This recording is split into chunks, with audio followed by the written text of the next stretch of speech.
নমস্কার। আমার আজকের আলোচনা কোন রাশিতে কোন গ্রহ থাকলে কীরকম ফল দেয়। আজকে শুধুমাত্র মেষ রাশিতে গ্রহদের অবস্থান নিয়ে আলোচনা করব। মেষ রাশিতে রবি থাকলে কি ফল দেয়, মেষ রাশিতে চন্দ্র থাকলে কি ফল দেয়, এই সম্বন্ধে আলোচনা করব। তবে একটা কথা আলোচনার আগেই বলে রাখি, এই বিচারটাই কিন্তু সম্পূর্ণ বিচার নয়। অনেকগুলো বিচারের ফলকে একত্রীকরণ করে মূল ফল বলা হয় বা ফলাদেশ করা হয়। ভাবগত অবস্থান, লগ্ন অনুযায়ী কোথায় অবস্থান করছে সেটা, যেটা ভাবগত অবস্থান, দৃষ্টি, সব কিছু দেখে বিচার করতে হয়। তার মধ্যে একটা আছে, কোনো গ্রহ এক একটা রাশিতে ভালো ফল দেয়, এক একটা রাশিতে খারাপ ফল দেয়, তো সেই বিচারটাও করতে হয়। তো এখানে আমি শুধু বলছি যে মেষ রাশিতে কোন গ্রহ কীরকম ফল দেয় যদি ঠিকঠাক অবস্থানে, মানে খারাপ গ্রহযুক্ত বা পাপ গ্রহযুক্ত হয়ে বা পাপ দৃষ্ট হয়ে না থাকে বা হীন বল হয়ে না থাকে, তাহলে কিরম ফল দেয়। কিছু কিছু রাশিতে তো হীন বল হবেই, কেননা মেষ রাশিতে শনি নিচস্থ হয়, তো সেক্ষেত্রে তো শনির ফলটা অন্যরকম হবে। তো সেই হিসেবে যে মেষে কোন গ্রহ কি ফল দেয় সেটাই হলো আজকের আলোচনার বিষয়। নমস্কার, আমি কৃষ্ণেন্দু চক্রবর্তী। আমার চ্যানেলে আপনাদের সকলকে সাদর আমন্ত্রণ জানাই। আমার এই চ্যানেলে জ্যোতিষ বিষয়ক নানা বিষয় আলোচনা করা হয়। আপনারা আলোচনা শুনুন, কেমন লাগছে কমেন্টে লিখে জানান। আর জ্যোতিষ শেখার জন্য আমি 1 by 1 লেসন আপলোড করছি, লেসন 1, লেসন 2 এইভাবে ভিডিও আপলোড করছি, সেগুলোও দেখতে পারেন যারা জ্যোতিষ শিখতে চান। আর এই চ্যানেলের মেম্বারদের জন্য থাকে বিশেষ সুবিধা। আমার এই এডুকেশনাল যেসব ভিডিওগুলো থাকে, অ্যাস্ট্রোলজিক্যাল এডুকেশনাল ভিডিও, তার সমস্ত নোটস আমি মেম্বারদের জন্যে আমার চ্যানেলের কমিউনিটি ট্যাবে দিয়ে দিই। আর যে কোনো অসুবিধা হলে, বুঝতে অসুবিধা হলে তাদের কমেন্টস আমি আগে উত্তর দিই। তো মানে তারা কমেন্টসে উত্তর পাওয়ার অগ্রাধিকার পান। তো দেখতে থাকুন। আমার মূল আলোচনায় ফিরে আসছি। প্রথমেই বলি মেষ রাশি। মেষে রবি থাকলে কিরূপ ফল হয়। মেষে রবি সুস্বাস্থ্যের প্রতীক, জীবনী শক্তি এবং আয়ুর পক্ষে শুভ। হঠকারী, অসহিষ্ণু, তেজস্বী, কর্মঠ এবং স্বাধীন প্রকৃতি। নেতা বা দলপতি হওয়ার যোগ্য। রাজনীতিতে এবং বড় বড় ব্যাপারের পরিচালনায় দক্ষতা। উদারতা, স্পষ্ট বক্তা কিন্তু অতিরঞ্জন প্রিয়। উচ্চাভিলাষী, আত্মাভিমানী, সর্বকর্মে উদ্যোগী, জ্ঞানের দিকে ঝোঁক। অর্থপ্রাপ্তিতে সরকারি পক্ষ অথবা গুরুজনের পক্ষ থেকে বাধা। রবি যদি পাপ গ্রহের সঙ্গে সম্পর্কযুক্ত হয় তাহলে রাজদণ্ডে অর্থক্ষয়, তার মানে কোনো সরকারি বিষয়ে বা সরকারি কেসে অর্থহানি হওয়ার সম্ভাবনা থাকে। ধনী ও পদস্থ আত্মীয়বর্গের সঙ্গে সম্প্রীতি এবং তাদের সাহায্য লাভ। গৃহস্থালির ব্যাপারে কর্তৃত্ব। অল্প সন্তান, সন্তানের সঙ্গে বিচ্ছেদ, সন্তানের প্রবাস এবং প্রবাসে সন্তানের উন্নতি। আবার বলা হচ্ছে রক্তপাত অথবা পতনাদি দুর্ঘটনার আশঙ্কা। পতনাদি মানে পড়ে যাওয়া, পড়ে গিয়ে কোনো দুর্ঘটনা। অর্শ ইত্যাদি গুহ্য ব্যাধি এবং রক্তদুষ্টজনিত জ্বর বা মস্তিষ্ক পীড়া। বিবাহে বাধা অথবা প্রতিদ্বন্দ্বিতা। বিবাহিত জীবনে অশান্তি। গুরুজনের জন্য বিবাহে বা বিবাহিত জীবনে ঝঞ্ঝাট। বৈদান্তিক ধর্মের দিকে ঝোঁক। ধর্মের উচ্চ আদর্শ বা প্রচলিত মতের বিরোধী হতে পারে। কর্মের দ্বারা শেষ জীবনে গৌরব ও খ্যাতি লাভ। উচ্চপদস্থ বন্ধুর সঙ্গে কুটুম্বিতা। প্রসিদ্ধ বিদ্বান ব্যক্তির সংসব মানে সাহচর্য। কোনো জনহিতকর কার্যে অর্থদানের ইচ্ছা এবং জনহিতকর কাজের জন্য অর্থ সংগ্রহ। কোনো গুপ্ত ব্যাপারে অথবা বৈদেশিক ব্যাপারের থেকে অর্থপ্রাপ্তি, কিন্তু তাতে প্রবল বাধা বিঘ্ন। আচ্ছা, মেষে চন্দ্র থাকলে কি হয়। মেষে চন্দ্র থাকলে সাধারণত হঠকারী ও স্বাধীনতা প্রিয়, কিন্তু খুব শান্ত মস্তিষ্কের। মানসিকতা পরিবর্তনশীল। বন্ধু বান্ধবের পরামর্শের বিরুদ্ধে নিজের মতে কাজ করার ইচ্ছা হয় তার। সহজেই রেগে যায়, আবার সহজেই শান্ত হয় বা প্রসন্ন হয়। আহারের ব্যাপারে তিক্ত ও রুক্ষ দ্রব্য, শুষ্ক ও ভাজা খেতে ভালোবাসে। খেয়ালি ও চঞ্চল। ভ্রমণ এবং পরিবর্তন তার প্রিয়। বন্ধনের বিরোধী। বন্ধনের বিরোধী বলতে বাধা ধরা কোনো ছকের মধ্যে চলতে সে ভালোবাসে না। রুটিন মাফিক কাজে তার বৃত্তিষ্ঠা থাকে।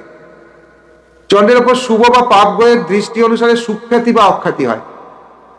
প্রভুত্ব প্রিয়, সমাজে এবং পরিবারে কর্তৃত্ব লাভ করে, কিন্তু তা স্থায়ী হয় না। রক্তপিত্ত, অন্তঃপীড়া বা রক্ত আমাশয়ের প্রবণতা থাকে। জাতকের ওপর তার মাতা এবং গৃহস্থালীর ব্যাপারে তার প্রভাব খুব বেশি, কিন্তু তার ফল প্রায়ই ভালো হয় না। পিতামাতার সঙ্গে বিচ্ছেদের আশঙ্কা কিংবা পিতামাতার মধ্যে একজনের অল্প বয়সে মৃত্যু। কর্মে গোপনীয়তা বা কোনো রকম রহস্যজনক কর্মে জড়িত থাকা সম্ভব। গুপ্ত উপায়ে অর্থাগম, যদিও তা প্রকৃতির প্রতিকূল। উন্নতি হয়ে ফের অবনতি, মিথ্যা লোকনিন্দা ও অপবাদ এইসবের সম্ভাবনা থাকে। এবার আসছি মেষে মঙ্গল থাকলে কি হয়।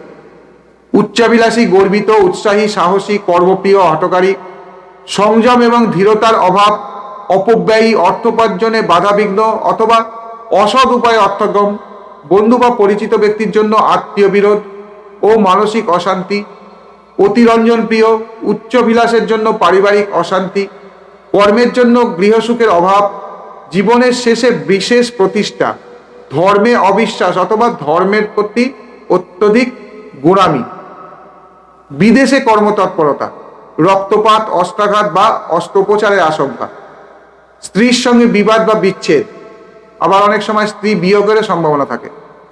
হঠকারিতা স্বাস্থ্যহানির কারণ হতে পারে। হঠাৎ হঠাৎ ভ্রমণ করতে ভালোবাসে। পারিবারিক জীবনে বা সমাজে হঠকারিতা বা দুঃসাহসের জন্য অখ্যাতি হতে পারে। নিজের চেয়ে নিকৃষ্ট ব্যক্তির সঙ্গে বন্ধুত্ব, নিজের হঠকারিতার জন্য অসাফল্য ও অবনতি, বহু ব্যক্তির সঙ্গে বিবাদ, অপ্রিয় বাক্যের জন্য শত্রু বৃদ্ধি। মেষে বুধ অত্যধিক চঞ্চল ও অব্যবস্থিত চিত্ত, বহু বিষয়ে মন ব্যাপৃত, মানে এক সময় অনেক কোনো বিষয় নিয়ে সে ব্যস্ত থাকে, যার ফলে কোনো বিষয়টাই ঠিকঠাক হয় না। বহুমুখী প্রকৃতি, চতুর ও ইঙ্গিতজ্ঞ, তর্কে বিতর্কে পটু, সামান্য অবস্থা থেকে উন্নতি করার ক্ষমতা থাকে। কলাবিদ ও সাহিত্য রসিক এই ধরনের বন্ধু পায়। জীবনের শেষে বহু পরিবর্তন ও ভ্রমণ, বিদেশে নিজের আদর্শ অনুযায়ী বন্ধু লাভ, রক্তদুষ্টিজনিত পীড়া বা শরীরে বিষ প্রবেশের বা বিষক্রিয়াজনিত রোগে আক্রান্ত হওয়ার আশঙ্কা, প্রতিযোগিতার জন্য অশান্তি এবং অপবাদ, কোনো গুপ্ত কারণে মানসিক অশান্তি এবং নারীমণ্ডলের অবসাদ, মানে নার্ভাস সিস্টেমে, প্রবাসে সন্তানের জন্য চিন্তা, পারিবারিক বিবাদ বিসংবাদ অথবা ঝঞ্ঝাটের জন্য উন্নতিতে বাধা, কর্মের জন্য বহু বাসস্থান পরিবর্তন, বিদ্যার বিষয়ে, কলা ও শিল্পের বিষয়ে উচ্চাকাঙ্ক্ষা, আত্মীয় স্বজনের কাছ থেকে অর্থ লাভ, লেখাপড়ার ব্যাপারে ব্যয় বৃদ্ধি। মেষে বৃহস্পতি থাকলে স্বাধীনতার উচ্চ আদর্শ, বিজ্ঞান ও দর্শনের দিকে ঝোঁক, সৌভাগ্যশালী, সুস্থ দেহ, উত্তরাধিকার সূত্রে অথবা গুপ্ত উপায়ে লাভ, সহসা অপ্রত্যাশিত অর্থ লাভ, প্রকৃত বন্ধুর সাহচর্যে মানসিক উন্নতি, জীবনের শেষে সৌভাগ্য ও সম্মান লাভ, প্রেম ও ভক্তির ব্যাপারে বিশুদ্ধ জ্ঞানের দ্বারা নিয়ন্ত্রিত, স্নেহ প্রীতির ব্যাপার সহজ জ্ঞানের দ্বারা বোঝার শক্তি তার থাকে, সজ্ঞানে মৃত্যু হয়, যকৃতের মানে লিভারের রোগভোগ বা রক্তপিত্তের আশঙ্কা থাকে, বিবাহে প্রতিদ্বন্দ্বিতা ও ঝঞ্ঝাট, শেষ বয়স পর্যন্ত ইন্দ্রিয় সবল থাকে, বিদেশে ফাটকা অথবা স্পেকুলেশনের ব্যাপারে লাভ, জল ভ্রমণ বা দূর ভ্রমণে আনন্দ, সচ্ছল পারিবারিক অবস্থার জন্য কর্মোন্নতি, নিজের বুদ্ধি ও কৃতিত্বের জন্য বন্ধু ও মুরব্বী লাভ, ত্যাগের দ্বারা সাফল্য ও খ্যাতি। এখানে বিদেশ বলতে সবসময় সত্যকারের বিদেশ বুঝবেন না। বিদেশ বলতে এখানে দূর স্থান বোঝায়, মানে আমরা কলকাতা থেকে যদি দিল্লি বা বোম্বের কথা ভাবি, সেটা কিন্তু আমাদের শাস্ত্র অনুযায়ী বিদেশ বলে। অন্য সম্পূর্ণ অন্য পরিবেশে এবং বাড়ি থেকে বহু দূরে, সেটাই হচ্ছে বিদেশ। অরিজিনাল যেটা বিদেশ, ফরেন কান্ট্রিজ যেটা, সেটা তো বিদেশ বটেই, কিন্তু এক্ষেত্রে ধরুন কলকাতার ছেলে বোম্বে বা দিল্লি গেল বা ম্যাড্রাস গেল, সেটাও কিন্তু এই বিদেশের অন্তর্ভুক্ত, অ্যাস্ট্রোলজিক্যালি বিদেশের অন্তর্ভুক্ত। মেষে শুক্র থাকলে সামাজিক সম্বন্ধের ব্যাপারে স্বাধীনতাবাদী, উচ্চ সামাজিক আদর্শ, কলা ও শিল্পের দিকে ঝোঁক, শিষ্টাচার ও সামাজিকতা প্রিয়, গুপ্ত প্রেমের জন্য অর্থনাশ ও সাফল্যে বাধা, বহু ব্যক্তির সংসর্গজনিত অভিজ্ঞতায় মানসিক শক্তি বৃদ্ধি, আর্ট সংশ্লিষ্ট কর্মে অথবা প্রফেশনের দ্বারা সমাজে ও পরিবারের মধ্যে প্রতিষ্ঠা, বিদেশ ভ্রমণে অথবা বিদেশে প্রেম ও প্রীতির জন্য অভিজ্ঞতা, মূত্রযন্ত্রের অথবা জননন্দ্রিয়ের পীড়ার আশঙ্কা, বাধাবিঘ্নের পর বিবাহ এবং বিবাহে বিশেষ সুখ লাভ, শেষ বয়স পর্যন্ত কর্মক্ষম ও কর্মতৎপর, সৌন্দর্য ও আনন্দমূলক ধর্মের পক্ষপাতী, বংশগত সামাজিক প্রতিষ্ঠার সাহায্যে যশ ও খ্যাতি লাভ, নিজের সামাজিকতা ও শিষ্ট ব্যবহারের জন্য বহু বন্ধু লাভ, আর ভোগের জন্য প্রচুর ব্যয় করে। অ্যাকচুয়ালি এরা খুব ভোগবিলাসী হয়। মেষে শনি থাকলে কি হয়? ধৈর্যশীল, পরিশ্রমী, সাবধানী ও হিসেবী, প্রত্যেক জিনিসের বাস্তব উপযোগিতার দিকে লক্ষ্য, উচ্চ আদর্শ বোঝার ক্ষমতার অভাব, মিতব্যয়ী, সামাজিক কারণে অথবা নিজের শারীরিক ও মানসিক বৈকল্যের কারণে সাফল্যে বাধা, গুপ্ত উপায়ে এবং অতি পরিশ্রমে অর্থপ্রাপ্তি, অপরের বিপদ থেকে নিজের প্রাপ্তি, নির্জন বাসে মানসিক উন্নতি, বন্ধু সংসর্গে সুখের অভাব, আত্মীয়ের সঙ্গে অসদ্ভাব, জীবনের শেষে ক্ষতি ও অপবাদ, বৈষয়িক কার্যে আনন্দ, সন্তানজনিত অশান্তি, গুহ্য দেশের অথবা নিম্নাঙ্গের পীড়া, বিবাহের ব্যাপারে অথবা স্ত্রীর জন্য অশান্তি, স্ত্রীর সঙ্গে আন্তরিক প্রীতির অভাব, স্বাস্থ্যের জন্য আহারে বিহারে সংযম, আধ্যাত্মিকতার অভাব বা আধ্যাত্মিক ব্যাপারে বিরক্তি, কর্ম ও প্রতিষ্ঠার জন্য পারিবারিক সুখের অভাব, বন্ধুর জন্য মনোকষ্ট, আর অর্থের অভাবে উন্নতিতে বাধা। এবার আসছি মেষে রাহু থাকলে কি ফল হয়?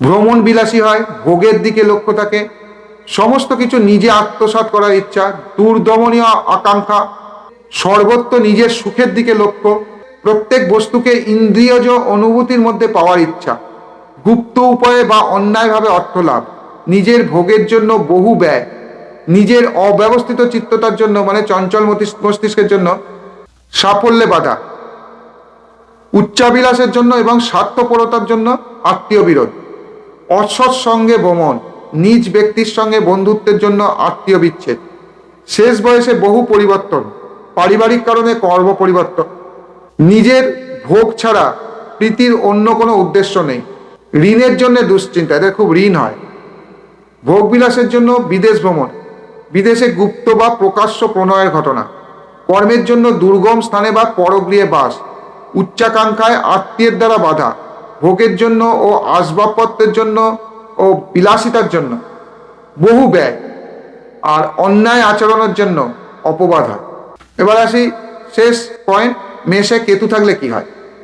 নিজের প্রবৃত্তি আর প্রকৃতি সংযত রাখার শক্তি থাকে, মনের আবেগ সহজে প্রকাশ পায় না, সেটা গোপন রাখতে সে খুব পটু হয়, বিপদে অবিচলিত থাকে, সংযত ভাব, সময়ে সময়ে অনুভূতির অভাব, গুপ্ত উপায়ে অর্থ লাভ, চোর বা প্রতারকের দ্বারা অর্থহানি, বিদেশে বন্ধুর সাহচর্যে ভ্রমণ, বিদেশি বা বিধর্মী বন্ধুর সঙ্গে কুটুম্বিতা, পারিবারিক ব্যাপারে অপবাদ, একটু একগুঁয়ে প্রকৃতির হয়, স্নেহপ্রীতির ব্যাপারে অদ্ভুত একনিষ্ঠতা অথবা স্নেহপ্রীতির ব্যাপারে সম্পূর্ণ উদাসীন, রক্তপাত, দন্তরোগ, অস্থিভঙ্গ প্রভৃতির আশঙ্কা থাকে, বিবাহের ব্যাপারে বহু বাধা ও প্রতিদ্বন্দ্বিতা, স্ত্রীর সঙ্গে দীর্ঘ বিচ্ছেদের আশঙ্কা থাকে, উপবাস টাইপের ক্লেশ সহ্য করার শক্তি তার অভাব থাকে, আর এই উপবাসজনিত কষ্টেও তার স্বাস্থ্যহানির কারণ হতে পারে, অদ্ভুত কাজে লিপ্ত হওয়ার জন্য পারিবারিক অশান্তি বা গৃহসুখের অভাব, আধ্যাত্মিক ব্যাপারে জ্ঞান যোগের পক্ষপাতী, ভক্তিমূলক ধর্মে তার বিরাগ, বন্ধুদের সঙ্গে নির্লিপ্ত ব্যবহার, ঘনিষ্ঠ বন্ধুর অভাব থাকে, নিজের বিষয়ে খুব সচেতন, আর সঞ্চিত অর্থ হানি হওয়ার সম্ভাবনা থাকে এবং তার জন্য সে প্রচুর দুঃখ পায়। এই ছিল আজকের আলোচনা কেমন লাগছে আপনারা জানাবেন।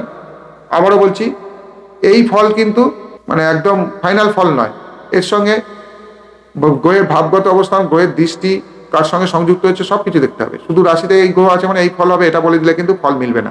স্টাডি করুন, আরও অনেক জানতে পারবেন, আমার ভিডিওগুলো দেখতে থাকুন, অনেক কিছু শিখতে পারবেন। আর মেম্বারদের জন্য স্পেশাল আছে, আমার যা সব নোটস থাকে, আমার যে অ্যাস্ট্রোলজিক্যাল এডুকেশনাল যেগুলো ভিডিও থাকে সেগুলো আমি সব দিয়ে দিই নোটসের আকারে আমার চ্যানেলের কমিউনিটি ট্যাবে, শুধুমাত্র মেম্বারদের জন্য, মেম্বাররাই সেটা দেখতে পাবেন। ভালো থাকবেন, নমস্কার।